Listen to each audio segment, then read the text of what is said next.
ஆப்பம் சென்னா மசாலா. இது ரொம்ப ஈஸியாக செஞ்சிடலாம். இட்லி அரிசி, பச்சரிசி, உளுந்து, வெந்தயம் போட்டு மிக்ஸி ஜார்லேயே நம்ம மாவை ரெடி பண்ணிடலாம். இது புளிச்ச ஆப்ப மாவு.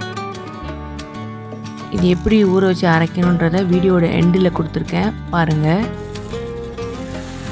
ரவா தோசை மாதிரியும் இல்லாமல் அதுக்கு முந்தின பதம் அது மாதிரி மாவை கரைச்சிக்கிட்டு இது மாதிரி ஊற்றி சிம் ஃப்ளேமில் மூடி போட்டு வேக வைக்கணும்.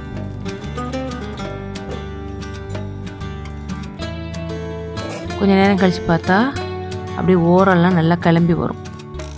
இந்த ஆப்ப மாவை வந்து நான் ஆப்ப சட்டி இருந்தால் அதில் ஊற்றுனா சூப்பராக வரும்.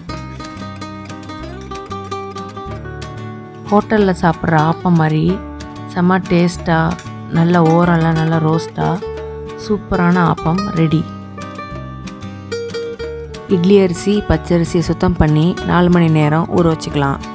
உளுந்து, வெந்தயம் ரெண்டையும் தனித்தனியாக சுத்தம் பண்ணி 4 மணி நேரம் ஊற வச்சுக்கலாம். 4 மணி நேரத்துக்கு அப்புறம் மிக்ஸி ஜாரில் ஃபஸ்ட்டு உளுந்து வெந்தயத்தை அரைச்சிக்கிட்டு ஒரு பாத்திரத்துக்கு மாற்றிக்கிட்டு அரிசி அரைச்சி உப்பு போட்டு புளிக்க விடணும். மாவை புளித்ததும் தேவையான அளவு தண்ணி